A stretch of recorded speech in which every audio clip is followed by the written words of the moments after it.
আমি 14 পারা কোরআন মুখস্থ করেছিলাম, একটু সমস্যার কারণে আর পড়তে পারি নাই, ইয়াদ নাই, কিন্তু দেখে দেখে পড়ি, এতে আমার গুনাহ হবে কিনা? 14 পারা কোরআন মুখস্থ করার পর আপনি পড়তে পারেননি, আর পড়তে পারেননি, এটাতে কোনো অসুবিধা নেই, কারণ পুরো 30 পারা কোরআনই হাফেজ হইতে হবে। কেউ তার চেয়ে কম হেফজ করলে কোনো গুনাহ হবে এমন কোনো কথা নেই। আপনি যে পরিমাণ মুখস্থ করেছেন সেই পরিমাণ সওয়াব পাবেন। কিন্তু এই যে 14 পারা মুখস্থ করেছেন, এটা যে আপনি ভুলে গিয়েছেন, এটা খুবই জঘন্য অপরাধ এবং গুনাহের কথা। বিশেষ করে যখন সেটি হবে আমাদের অলসতার কারণে এবং নিয়মিত তেলাওয়াত না করার কারণে।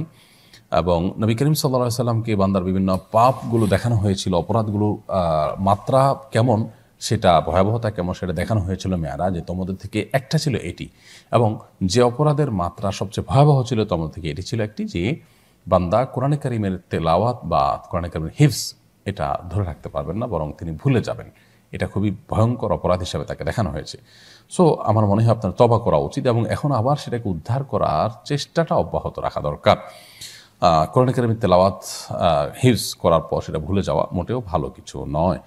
আর যদি কারোর স্মৃতিশক্তি দুর্বল হওয়ার কারণে তিনি শত চেষ্টা করে ধরে রাখতে পারেন না, একটা সময় ছিল, এখন আর তার সেটা উনি তেলাওয়াত নিয়মিতই করছেন, বাট ভুলে যাচ্ছেন, তো স্মৃতিশক্তির এই যে আপনার সমস্যা, এটার কারণে যদি হয় তাহলে সেক্ষেত্রে অবশ্যই তিনি গুনাহগার হবেন না, কারণ এটা তার হাতে নয়।